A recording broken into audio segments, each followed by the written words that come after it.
Hi friends, welcome back to our channel. ನಾನು ನಿಮ್ಮ ಅಶ್ವಿನಿ. ಎಲ್ಲರೂ ಹೇಗಿದ್ದೀರಾ? ನಾನಂತೂ ತುಂಬ ಚೆನ್ನಾಗಿದ್ದೀನಿ. ನೋಡ್ತಾ ಇದ್ದೀರಲ್ವ, ಸಿಂಗಲ್ ಮೀನು ನೋಡಿದೆ. ಇನ್ನು ಮಿಕ್ಕಿದ ಮೀನುಗಳೆಲ್ಲ ಸತ್ತೋಯ್ತು. ತುಂಬ ಖುಷಿಯಿಂದ ತೊಗೊಂಬಂದ್ವಿ. ಆದರೆ ಈ ಥರ ಆಗುತ್ತೆ, ಹಿಂಗೆಲ್ಲ ಸತ್ತೋಗುತ್ತೆ ಇವೆಲ್ಲ ಅಂತ ಅಂದ್ಕೊಂಡಿರಲಿಲ್ಲ. ಹೇಗೆ ಕಾಪಾಡೋದಂತ ಕೂಡ ನಮ್ಗೆ ಅಷ್ಟು ಗೊತ್ತಿಲ್ಲ. ಅಂದರೆ 15 ದಿನಕ್ಕೊಮ್ಮೆ ನೀರನ್ನು ಚೇಂಜ್ ಮಾಡ್ತಾಯಿದ್ದೀವಿ. ಪದೇ ಪದೇ ನೀರು ಚೇಂಜ್ ಮಾಡಬಾರ್ದು ಅಂತ ಹೇಳಿದರು. ಹಂಗಂತ ಹೇಳಿ ಕರೆಕ್ಟಾಗಿ 15 ದಿನಕ್ಕೊಮ್ಮೆ ನೀರು ಚೇಂಜ್ ಮಾಡ್ತೀವಿ. ಮತ್ತು ಬೋರ್ವೆಲ್ ವಾಟರ್ನೇ ಹಾಕ್ಬೇಕಂದ್ರು, ಅದನ್ನೇ ಹಾಕ್ತಾಯಿದ್ದೀನಿ. ಆದ್ರೂ ಸತ್ತೋಯ್ತು. ಇದು ಒಂದು ಸಿಂಗಲ್ ಮೀನು ಉಳಿದಿದೆ. ಅದನ್ನು ಆಟಾಡ್ತಾಯಿದ್ರೇ ನೋಡ್ತಾಯಿದ್ರೆ ಏನೋ ಒಂಥರ ಖುಷಿ ಅಂತ ಅನಿಸುತ್ತೆ. ಬಟ್ ಇನ್ನೊಂದು 2-3 ಮೀನು ಇದ್ದಿದ್ರೆ ಚೆನ್ನಾಗಿರ್ತಾಯಿತ್ತು. ಹಾಗೆ ಇವತ್ತು ನೀರು ಬಿಟ್ಟಿದ್ರು. ಇವತ್ತಿಗೆ ನೀರು ಬಿಟ್ಟು ನಮಗೆ 8ನೇ ದಿನ ಏನೋ 9ನೇ ದಿನ ಆಯಿತಾ.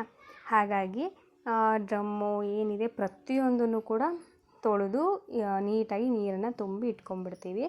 ಇಲ್ಲ ಅಂತ ಅಂದರೆ ಯಾವಾಗ ನೀರು ಬಿಡ್ತಾರಂತಲೂ ಕೂಡ ಗೊತ್ತಿಲ್ಲ. ಅದರಲ್ಲಿ ಇವಾಗ ಬೇಸಿಗೆಗಾಲ ಸ್ಟಾರ್ಟ್ ಆಯ್ತಂದರೆ ಮುಗ್ದೋಯ್ತು.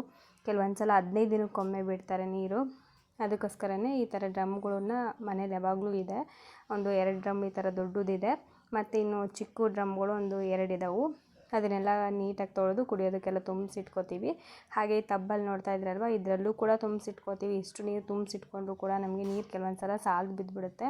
ಇದನ್ನು ಯಾಕೆ ನಾವು ಎಕ್ಸ್ಟ್ರಾ ಈ ಥರ ಎಲ್ಲ ತುಂಬಿಸಿಟ್ಕೋತೀವಿ ಅಂದರೆ, ನಮ್ಮೂರಲ್ಲಿ ಯಾವತ್ತು ನೀರನ್ನು ಕಟ್ ಮಾಡ್ತಾರೋ ಅಥವಾ ನೀರನ್ನು ನಿಲ್ಲಿಸ್ತಾರೋ ಗೊತ್ತೇ ಆಗೋದಿಲ್ಲ. ಕೆಲವೊಂದು ಸಲ 15 ದಿನ 20 ದಿನಕ್ಕೊಮ್ಮೆ ನೀರು ಬಿಡ್ತಾರೆ. ಆ ಟೈಮಲ್ಲಿ ತುಂಬ ಪ್ರಾಬ್ಲಮ್ಸ್ ಆಗುತ್ತೆ. ಅದಕ್ಕೋಸ್ಕರನೇ ಈ ಥರ ಎಲ್ಲ ತುಂಬಿಸಿ ಇಟ್ಕೋತೀವಿ ಆಯಿತಾ. ಕೆಲವೊಬ್ಬರು ಕೇಳ್ತಿರ್ತಾರೆ, ಅದಕ್ಕೋಸ್ಕರ ಹೇಳ್ತಾ ಇದ್ದೀನಿ. ಚಿಕ್ಕ ಚಿಕ್ಕ ಪಾತ್ರೆಯಲ್ಲಿ ಕೂಡ ನೀರನ್ನ ತುಂಬಿಸಿಕ್ಕಿರೋದನ್ನು ನೋಡಿಬಿಟ್ಟು ನಾವು ಪಾತ್ರೆಗಳಲ್ಲೂ ಕೂಡ ನೀರು ತುಂಬಿಸಿಟ್ಕೋತೀವಿ. ಯಾಕಂದರೆ ಇವಾಗ ಈ ಥರ ಪ್ರಾಬ್ಲಮ್ ಇರೋದ್ರಿಂದ ಏನು ಮಾಡಬೇಕು ಹೇಳಿ, ಎಷ್ಟಾಗುತ್ತೋ ಅಷ್ಟನ್ನು ನೀರನ್ನ ಸೇವ್ ಮಾಡ್ಕೋತೀವಿ.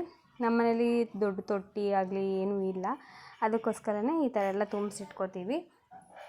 ಮತ್ತು ಸಿಂಟೆಕ್ಸ್ ಆ ಥರ ತೊಗೊಂಬಂದು ಇಡೋದಕ್ಕೂ ಕೂಡ ಪ್ಲೇಸ್ ಇಲ್ಲ ಆಯಿತಾ. ಅದನ್ನು ಕೂಡ ಹೇಳ್ಬೋದು, ಸಿಂಟೆಕ್ಸ್ ತಂದು ಇಟ್ಕೋಬೋದಲ್ವ, ಇಷ್ಟೊಂದೆಲ್ಲ ತುಂಬಿಸೋ ಬದಲು ಅಂತಂದು. ಆದರೆ ಸಿಂಟೆಕ್ಸ್ ತಂದಿಡೋದಕ್ಕೆ ಜಾಗ ಇಲ್ಲ. ಅದಕ್ಕೋಸ್ಕರನೇ ನಮ್ಮ ಮನೇಲಿ ಏನಿದೆಯೋ ಅದರಲ್ಲೇ ನೀರು ತುಂಬಿಸಿ ಇಟ್ಕೋತೀವಿ. ಇವಾಗ ಇದನ್ನು ನೀರು ತುಂಬಿಸೋದೇ ನಮ್ಗೆ ದೊಡ್ಡ ಟಾಸ್ಕು. ಯಾಕಂದರೆ ನೀರು ಬಿಟ್ಟಾಗ ಸ್ವಲ್ಪ ಖುಷಿ ಆಗುತ್ತೆ, ಯಪ್ಪ ನೀರು ಬಿಟ್ಟಲ್ಲ, ನೀರೆಲ್ಲ ತುಂಬಿಸಿಟ್ರೋಣ ಅಂತಂದೇಳಿ.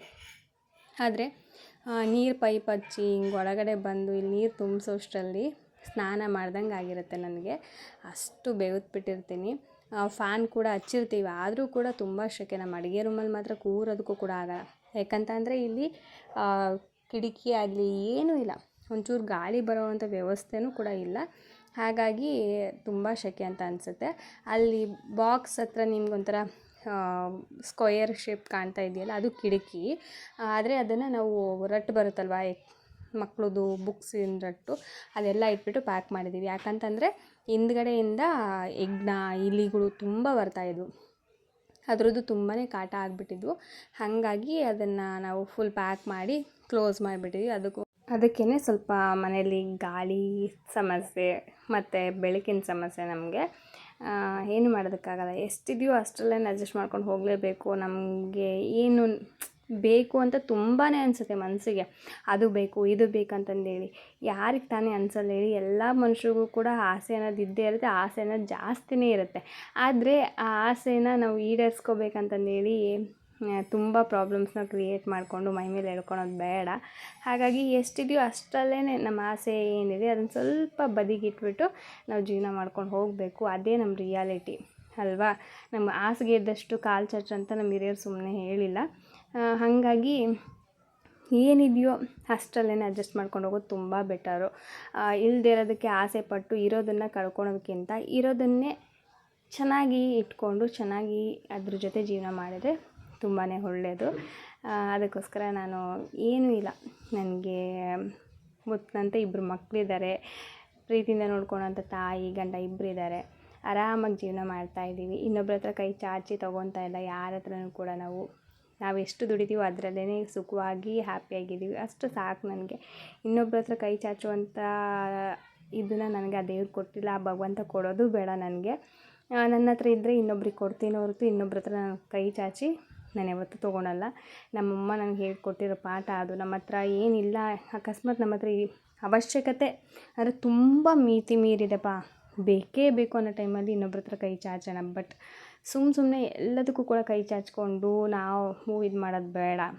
ಅವಶ್ಯಕತೆ ಅಂದರೆ ಇವಾಗ ತುಂಬ ಎಮರ್ಜೆನ್ಸಿ ಇರುತ್ತೆ, ಎನಿ ಟೈಮ್ ಅದು ಆಗಲೇಬೇಕು ಅನ್ನೋ ಥರ ಇರುತ್ತೆ. ಆ ಟೈಮಲ್ಲಿ ಯಾರ ಹತ್ರ ಸಾಲ ಮಾಡೋಣ, ಅದು ಬಿಟ್ಟು ಸುಮ್ಮನೆ ಸಾಲ ಮಾಡಿ ಇನ್ನೊಬ್ರ ಹತ್ರ ಕೈ ಚಾಚಿ ಕೊಡಿ ಅಂತಂದೇಳಿ ಕೇಳೋ ಅಂತ ಇದನ್ನು ಮಾಡ್ಕೋಬೇಡ ನೀನು ಅಂತ ಹೇಳ್ತಾರೆ. ಸೊ ಹಾಗೆಯೇ ನಾನು ನಮ್ಮಮ್ಮ ಹೆಂಗೆ ಹೇಳಿದ್ರು ಹಾಗೆ ಜೀವನ ಮಾಡ್ಕೊತಾ ಹೋಗ್ತಾಯಿದ್ದೀನಿ. ಹಾಗೆ ನನ್ನ ಗಂಡನ ಪಾಲಿಸಿನೂ ಕೂಡ ಹಾಗೆ, ಏನಂದರೆ ಸಾಲ ಮಾಡಬಾರ್ದು, ಮೇನ್ ಅವ್ರಿಗೇನೆ ಸಾಲ ಮಾಡಬಾರ್ದು. ಯಾಕಂದರೆ ಸಾಲ ಇಲ್ಲಾಂದರೆ ಒಂದಿನ ನಾವು ಉಪವಾಸ ಮಲ್ಕೊಂಡ್ರೂ ಕೂಡ ಯಾರು ಬಂದು ಕೇಳೋರು ಇರಲ್ಲ. ಅದೇ ಸಾಲ ಮಾಡಿದ್ರಿ ಅಂತಂದರೆ ಉಪವಾಸ ಇರಲಿ ಬಿಡಲಿ, ಯಾರು ಸಾಯಲಿ ಬಿಡಲಿ, ಫಸ್ಟ್ ದುಡ್ಡಿಕ್ಕು ಅಂತ ಹೇಳೋವಂಥವ್ರು ಇರ್ತಾರೆ. ಹಾಗಾಗಿ ಕೆಲವೊಬ್ಬರು ಇರ್ತಾರೆ ತುಂಬ ಕಠೋರವಾಗಿ ನಡ್ಕೊಳ್ಳೋವಂಥವ್ರು ಇರ್ತಾರೆ, ಕೆಲವೊಬ್ಬರು ಓಕೆ ಪರವಾಗಿಲ್ಲ ಅನ್ನೋರು ಕೂಡ ಇರ್ತಾರೆ. ಆಯಿತಾ, ಆ ಥರ ಬೇಡಪ್ಪ ಅಂತಂದೇಳಿ ನಾನು ಹೆಂಗಿದ್ದೀನೋ ಹಾಗೆ ನಾನು ಜೀವನ ಮಾಡ್ಕೊಂಡು ಹೋಗ್ತಾ ಇದ್ದೀನಿ ಅಷ್ಟೇ. ಇವಾಗ ನೋಡಿ ಚಿಕ್ಕ ಚಿಕ್ಕ ಕೊಡಪಾನದಲ್ಲೂ ಕೂಡ ನೀರು ತುಂಬಿ ಸಿಗ್ತಾಯಿದ್ದೀನಿ, ಚೊಂಬಲ್ಲಿ ಕೂಡ ನಾವು ನೀರು ತುಂಬಿ ಸಿಗ್ತೀವಿ ನೋಡಿ. ನಿಜವಾಗ್ಲೂ ಕೆಲವೊಬ್ರು ನೋಡಿದರೆ ನಗ್ತಾರೇನೋ ಗೊತ್ತಿಲ್ಲ, ಬಟ್ ನಮ್ಮ ಸಿಚುವೇಶನ್ ಈ ಥರ ಇರೋದ್ರಿಂದ ಏನೂ ಮಾಡೋದಕ್ಕಾಗಲ್ಲ, ಹೆಂಗಿದೆಯೋ ಹಂಗೆ ನಡ್ಕೊಂಡು ಹೋಗಲೇಬೇಕು. ಅದಕ್ಕೋಸ್ಕರ ಇವಾಗ ನೀರೆಲ್ಲ ತುಂಬಿಸಿದ್ದಾಯಿತು, ಮಧ್ಯಾಹ್ನ ಬೇರೆ ಆಯ್ತಲ್ಲ, ಮಗಳಿಗೆ ಊಟ ಮಾಡಿಸ್ತಾ ಇದ್ದೀನಿ. ಅವಳಿಗೆ ಉಪ್ಪಿನಕಾಯಿ ಇದೆಯಲ್ಲ, ನಮ್ಮ ಆಂಧ್ರ ಉಪ್ಪಿನಕಾಯಿ ತೊಗೊಂಡಿದ್ದೀನಲ್ಲ, ಅದ್ರ ಜೊತೆ ರೈಸ್ ಹಾಕ್ಕೊಂಡು ಊಟ ಮಾಡೋದು ತುಂಬ ಇಷ್ಟ. ಆದರೆ ಈ ಬಿಸಿಲಿಗೆ ಬೇಡಮ್ಮ ಮತ್ತೆ ಹೊಟ್ಟೆ ನೋವು ಬರ್ತಿತ್ತು ಅಂತಂದೇಳಿ ಅವಳಿಗೆ ಸ್ವಲ್ಪ ಬೇಳೆ ಸಾಂಬಾರು ಅನ್ನ ಹಾಕ್ಕೊಂಡು ಒಂಚೂರು ಉಪ್ಪಿನಕಾಯಿ ಹಾಕ್ಕೊಂಡು ತಿನ್ನಿಸ್ತಾ ಇದ್ದೀನಿ. ಇವಾಗ ಏನು ರಜೆ ಬಂದಿದ್ದು ಮೊಬೈಲ್ನ ಸ್ವಲ್ಪ ನೋಡೋದಕ್ಕೆ ಸ್ಟಾರ್ಟ್ ಮಾಡಿದ್ಲು ನನ್ನ ಮಗಳು. ನಾನು ಎಷ್ಟು ಹೇಳಿದ್ರು ಕೂಡ ಕೇಳ್ತಾ ಇಲ್ಲ. ಅದರಲ್ಲಿ ಏನಂದರೆ ಅವಳಿಗೆ ಸ್ವಲ್ಪ ಇವಾಗ ರೀಸೆಂಟಾಗಿ ಅಮ್ಮ ಬಂದು ಬೇರೆ ಹೋಗಿತ್ತಲ್ಲ, ಅವಾಗ ತುಂಬ ಕಿರಿಕಿರಿ ಮಾಡ್ತಾಯಿದ್ಲು. ಅವಳಿಗೆ ಏನು ಕೇಳ್ತಾ ಅದು ಮಾಡಲೇಬೇಕಿತ್ತು. ಆ ಟೈಮಲ್ಲಿ ಅವಳು ಫೋನ್ ಕೇಳ್ತಾಯಿದ್ಲು ಅಂತ ಹೇಳ್ಬಿಟ್ಟು ಫೋನ್ ಕೊಟ್ಟೆ ನಾನು. ಆವಾಗಲಿಂದ ಕೂಡ ಫೋನಿಗೆ ಅಡಿಕ್ಟ್ ಆಗಿಬಿಟ್ಟಿದ್ದಾಳೆ. ಅದನ್ನು ಬಿಡಿಸ್ತೀನಿ. ಹಾಗೇ ಇವಾಗ ನಾನು ನನ್ನ ಮಗಳನ್ನ ಇಲ್ಲಿ ಬಾಗ್ಲ ಹತ್ರನೇ ಕುಂದಿರಿಸ್ಕೊಂಡು ಊಟ ಮಾಡಿಸ್ತಾ ಇದ್ದೀನಿ. ಒಳಗಡೆ ಕೂರಿಸಿ ಊಟ ಮಾಡಿಸೋಕೆ ಆಗೋದಿಲ್ಲ, ಅಷ್ಟೊಂದು ವಿಪರೀತ ಸೆಕೆ ಇರುತ್ತೆ. ಅದಕ್ಕೋಸ್ಕರನೇ ಇಲ್ಲಿ ಬಾಗಿಲಲ್ಲೇ ಕೂರಿಸ್ಕೊಂಡು ಊಟ ಮಾಡಿಸ್ತಾ ಇದ್ದೀನಿ. ಸ್ವಲ್ಪ ಗಾಳಿ ಬರುತ್ತಲ್ವ, ಅದಕ್ಕೋಸ್ಕರ. ಮತ್ತು ನಾನು ಇಲ್ಲೇ ಕೂತ್ಕೊಂಡು ಊಟ ಮಾಡಿ ಅವಳಿಗೆ ಊಟ ಮಾಡಿಸ್ತಾ ಇದ್ದೀನಿ. ಅವಳಿಗೇನೆಂದರೆ ಉಪ್ಪಿನಕಾಯಿ ಅಂದರೆ ತುಂಬ ಇಷ್ಟ. ಉಪ್ಪಿನಕಾಯಿ ಅನ್ನ ಹಾಕ್ಕೊಂಡು ತಿನ್ನೋದಂದರೆ ತುಂಬ ಇಷ್ಟ. ಆವಾಗಲೇ ಕೇಳಿದ್ಲು, ನಾನು ಬೇಡ ಅಂತಂದೇಳಿ ಸುಮ್ಮನಾಗಿದ್ದೀನಿ. ಯಾಕಂದ್ರೆ ತುಂಬ ಬಿಸಿಲಿರುತ್ತೆ, ಅದು ಆಂಧ್ರ ಸೈಡ್ ಉಪ್ಪಿನಕಾಯಿ ಅಂದರೆ ಒಂಚೂರು ಖಾರನೂ ಇರುತ್ತೆ. ಅದಕ್ಕೋಸ್ಕರ ನಾನು ಬೇಡಮ್ಮ, ಮತ್ತೆ ಹೊಟ್ಟೆ ನೋವು ಏನಾದರೂ ಬಂದಿತ್ತು ಬೇಡ ಅಂತ ಹೇಳ್ಬಿಟ್ಟು ಅವಳಿಗೆ ಜಸ್ಟ್ ರೈಸು ಒಂದು ಸ್ವಲ್ಪ ಉಪ್ಪಿನಕಾಯಿ ಹಾಕ್ಕೊಂಡು ತಿನ್ನಿಸ್ತಾಯಿದ್ದೀನಿ. ಅವಳೇನಂದರೆ ಡೈರೆಕ್ಟಾಗಿ ರೈಸು ಅನ್ನಕ್ಕೇ ಕಲಿಸ್ಕೊಂಡು ತಿಂತಾಳೆ. ಅದಕ್ಕೇ ಕೆಲವೊಂದು ಸಲ ಖಾರದ ಪುಡಿ, ಎಣ್ಣೆ, ಒಂಚೂರು ಉಪ್ಪು ಹಾಕ್ಕೊಂಡು ಅದಕ್ಕೊಂಚೂರು ಉಪ್ಪಿನಕಾಯಿ ಹಾಕ್ಕೊಂಡು, ಹಾಗೆ ಕಡಲೆ ಪುಡಿ ಮಾಡಿಕ್ಕಿರ್ತೀವಲ್ಲ ಅದನ್ನು ಹಾಕ್ಕೊಂಡು ಮಿಕ್ಸ್ ಮಾಡ್ಕೊಂಡು ತಿಂತಾಳೆ. ಸೇಮ್ ಅವ್ರ ಪಪ್ಪನೂ ಕೂಡ ಹಾಗೆ ತಿನ್ನೋದು, ಅವಳು ಕೂಡ ಹಾಗೆ ತಿಂತಾಳೆ. ಅವಳಿಗೆ ಯಾವ ಸಾಂಬಾರು ಇದ್ದರೂ ಅಥವಾ ಇಲ್ಲಾಂದರೂ ಪರವಾಗಿಲ್ಲ, ಒಂಚೂರು ಖಾರದ ಪುಡಿ, ಎಣ್ಣೆ, ಒಂಚೂರು ಉಪ್ಪು ಹಾಕ್ಕೊಟ್ಬಿಟ್ರೆ ರೈಸ್ ಜೊತೆ ಸುಮ್ಮನೆ ತಿಂತಾಳೆ. ಅವಳಿಗೆ ಅಷ್ಟೊಂದು ಇಷ್ಟ ಅದು. ಸೇಮ್ ನಮ್ಮ ಮನೆಯವ್ರು ಹೆಂಗೆ ಡಿಟ್ಟು ಅವ್ರಿಗೇನು ಇಷ್ಟನೋ ಅದೇ ಥರನೇ ನನ್ನ ಮಗಳಿಗೆ ತುಂಬ ಅವ್ರಿಗೇನು ಇಷ್ಟ ಆಗೋದು ಅದು ಎಲ್ಲ ಇಷ್ಟ. ಇವಾಗ ಅವ್ಳಿಗೆ ಊಟ ಮಾಡಿಸಿದ್ದಾದಮೇಲೆ ತಲೆ ಬಾಚ್ತಾ ಇದ್ದೀನಿ. ಸ್ವಲ್ಪ ಹೇರು ಲೆಂತ್ ಇದೆ, ಅದಕ್ಕೋಸ್ಕರನೇ ಇವತ್ತು ಫುಲ್ ಹೇರ್ ಇಟ್ಕೊಂಡು ಜುಟ್ಟು ಹಾಕೋಣ ಅಂತಂದ್ಬಿಟ್ಟು ಟ್ರೈ ಮಾಡ್ತಾಯಿದ್ದೀನಿ. ಇವಾಗಲೂ ಕೂಡ ಫೋನ್ ಹಿಡ್ಕೊಂಡು ಕೂತ್ಕೊಂಡಿದ್ಲು, ಫೋನ್ ಕಸ್ಕೊಂಡೆ, ಸಾಕು ಫೋನ್ ಕೊಡು ನೀನು ಅಂತಂದೇಳಿ ಸರಿ ಅಂದ್ಬಿಟ್ಟು ಫೋನ್ ಕೊಟ್ಟಳು. ಇವಾಗ ಜುಟ್ಟು ಹಾಕ್ತಾ ಇದ್ದೀನಿ. ಅವಳು ತಲೆ ಬಾಚಿಸ್ಕೊಳೋದೇ ಒಂದು ದೊಡ್ಡ ಟಾಸ್ಕ್ ನನಗೆ. ಯಾಕಂದರೆ ಅವಳಿಗೆ ತಲೆ ಬಾಚ್ಬೇಕಾದ್ರೆ ಸ್ವಲ್ಪ ಏನಾದರೂ ಹೇರ್ ಆ ಕಡೆ ಈ ಕಡೆ ಆಯಿತು, ಒಂದು ಸ್ವಲ್ಪ ನೋವಾಯ್ತು ಅಂದರೆ ಸಾಕು, ಅಮ್ಮ ಎಷ್ಟು ಎಳಿತೀಯಮ್ಮ, ನನ್ನ ಕೂದಲು ಹೋಯ್ತಮ್ಮ ಅಂತ ಹೇಳ್ತಿರ್ತಾಳೆ.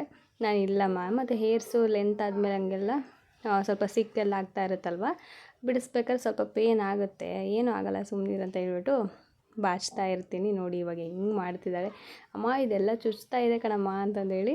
ನಾನಿಲ್ಲ, ಇದೆಲ್ಲ ಹೇರ್ಸ್ನ ನೀಟಾಗಿ ಹಿಂದ್ಗಡೆಯಿಂದೆಲ್ಲ ಇದು ಮಾಡಿ ಕ್ಲಿಪ್ಪೆಲ್ಲ ಹಾಕ್ತೀನಿ, ಸುಮ್ಮನೆರು ಚುಚ್ಚಲ್ಲ ಮತ್ತು ಸೆಕೆ ಆಗೋಲ್ಲ ಅಂದ್ಬಿಟ್ಟು ನೈಸ್ ಹೊಡೆದ್ಬಿಟ್ಟು ಅವಳಿಗೆ ಹೇರ್ ನೀಟಾಗಿ ಬಾಚಿ ರಿಬ್ಬನ್ ಹಾಕ್ತಾಯಿದ್ದೀನಿ. ಅವಳಿಗೆ ಲೆಂತ್ ಬಿಡ್ಬೇಕಂತ ನಂಗೆ ತುಂಬ ಆಸೆ, ಆದರೆ ಅವಳಿಗೆ ಲೆಂತ್ ಬಿಡ್ಸ್ಕೊಳಕ್ಕೆ ಇಷ್ಟ ಇಲ್ಲ. ಯಾಕಂದರೆ ತಲೆ ಬಾಚ್ಕೊಳೋದು, ಜಡೆ ಹಾಕ್ಕೊಳೋದು ಅವಳಿಗೆ ಅಷ್ಟೊಂದು ಇಷ್ಟ ಆಗೋಲ್ಲ, ಹಿಂಸೆ ಅನಿಸುತ್ತೆ ಅವಳಿಗೆ. ಯಾವಾಗ ಕಟ್ ಮಾಡಿಸ್ತೀಯ ಹೇಳು ನನಗಂತ ಹೇಳ್ತಾಯಿದ್ಲು. ನೋಡಬೇಕು ಯಾವಾಗಾಗುತ್ತೋ ಅವಾಗ ಕಟ್ ಮಾಡಿಸ್ಬೇಕು. ಮತ್ತು ಇವಾಗ ಹೇರನ್ನು ನೋಡಿ ಹಿಂದ್ಗಡೆ ಸ್ವಲ್ಪ ಕಟ್ ಇರುತ್ತಲ್ವ, ಹೇರ್ಸು ನೀಟಾಗಿ ಬರೋಲ್ಲ, ಅದಕ್ಕೆ ಸ್ವಲ್ಪ ಮೇಲ್ಗಡೆ ಕ್ಲಿಪ್ ಹಾಕ್ತಾಯಿದ್ದೀನಿ. ಕ್ಲಿಪ್ ಹಾಕ್ಬಿಟ್ರೆ ಅದು ನೀಟಾಗಿ ಕೂರುತ್ತೆ. ಅಲ್ಲಿ ಒಬ್ಬರು ಆಂಟಿ ಹೇಳಿದ್ರು 2 ಜುಟ್ಟು ಹಾಕ್ಬೇಕಿಲ್ಲ 1 ಜುಟ್ಟು ಹಾಕ್ಬಿಟ್ಟಿದ್ಯಾ ಅಂತಂದು. ಇಲ್ಲ ಸಾಕು ಸದ್ಯಕ್ಕೆ ಇದು 1 ಜುಟ್ಟು ಅಂತ ಹೇಳ್ಬಿಟ್ಟು ಹಾಕಿದೆ. ಫೈನಲ್ಲಾಗಿ ನನ್ನ ಮಗಳ ಲುಕ್ಕು ಹೀಗಿದೆ. ನಾರ್ಮಲ್ ಲುಕ್ಕು, ಏನು ಅವಳಿಗೆ ಹೇರ್ ಇದೆಯಲ್ಲ ಏನೋ ಒಂಥರ ಚೆಂದ ಕಾಣಿಸ್ತಾಳೆ ನನ್ನ ಕಣ್ಣಿಗೆ. ಹೇಳ್ತೀವಲ್ವ, ಹೆತ್ತವರಿಗೆ ಮಕ್ಕಳು ತುಂಬಾ ಮುದ್ದು, ಅವ್ರು ಹೆಂಗಿದ್ರು ಕೂಡ ಇಷ್ಟ ಆಗುತ್ತೆ. ಸೊ ನನಗೂ ಕೂಡ ನನ್ನ ಮಗಳಂದರೆ ತುಂಬ ಇಷ್ಟ. ಆಯಿತಾ, ಯಾರಿಗೆ ತಾನೇ ಇಷ್ಟ ಇಲ್ಲ ಹೇಳಿ ಅಲ್ವಾ. ಅದಾದಮೇಲೆ ಇದು ರಾತ್ರಿ, ಬೆಳಗ್ಗೆ ನಾನು ದೋಸೆ ಮಾಡಿದ್ದೆ.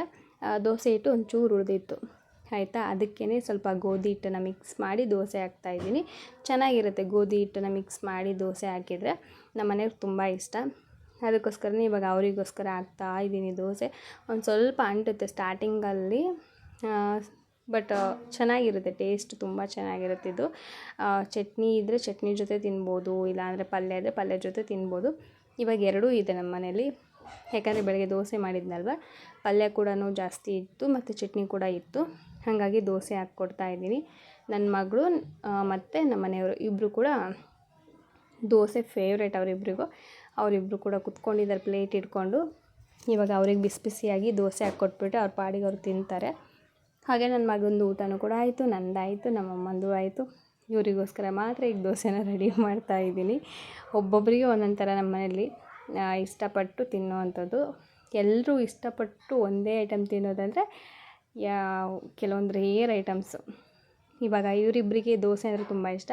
ನನಗೂ ನನ್ನ ಮಗನಿಗೆ ಇಡ್ಲಿ ಅಂದರೆ ಇಷ್ಟ, ನಮ್ಮಮ್ಮಂಗೆ ದೋಸೆ ಅಂದರೆ ಇಷ್ಟ, ಪಡ್ಡು ಅಂದರೆ ಇಷ್ಟ, ಈ ಥರ. ಸೊ ಅಷ್ಟೇ ಫ್ರೆಂಡ್ಸ್. ಹಾಗೆ ಫ್ರೆಂಡ್ಸ್, ಹೊಸದಾಗಿ ಚಾನಲ್ನ ನೋಡ್ತಾ ಇದ್ದರೆ ಯಾರಾದರೂ ಪ್ಲೀಸ್ ಸಬ್ಸ್ಕ್ರೈಬ್ ಮಾಡ್ಕೊಂಡು ನೋಡಿ, ಹಾಗೆ ನೋಡಬೇಡಿ ಆಯಿತಾ. ಕಾಮಿಡಿ ಮಾಡಿದ್ರೆ ಪ್ಲೀಸ್ ಸಬ್ಸ್ಕ್ರೈಬ್ ಮಾಡ್ಕೊಂಡು ನೋಡಿ. ನಿಮಗೆ ವಿಡಿಯೋ ಇಷ್ಟ ಆದರೆ ಒಂದು ಲೈಕ್ ಮಾಡಿ, ಶೇರ್ ಮಾಡಿ ಮತ್ತು ಕಾಮೆಂಟ್ ಮಾಡಿ. ನಿಮ್ಗೆ ಏನು ಅನಿಸ್ತಂತನೂ ಕೂಡ ನಿಮ್ಮ ಅನಿಸಿಕೆ, ಅಭಿಪ್ರಾಯ ಎಲ್ಲದನ್ನು ಕೂಡ ಹೇಳಿ ಆಯಿತಾ. ಮತ್ತು ನಿಮ್ಮ ಕಾಮೆಂಟ್ಸ್ಗೂ ಕೂಡ ರಿಪ್ಲೈ ಮಾಡ್ತೀನಿ. ಸ್ವಲ್ಪ ರಿಪ್ಲೈ ಮಾಡೋದು ಲೇಟ್ ಆಗ್ಬೋದು, ಬಟ್ ಎಲ್ಲರ ಕಾಮೆಂಟ್ಸ್ಗೂ ಕೂಡ ರಿಪ್ಲೈ ಮಾಡ್ತೀನಿ. ಓಕೆನಾ. Thank you for watching. Bye.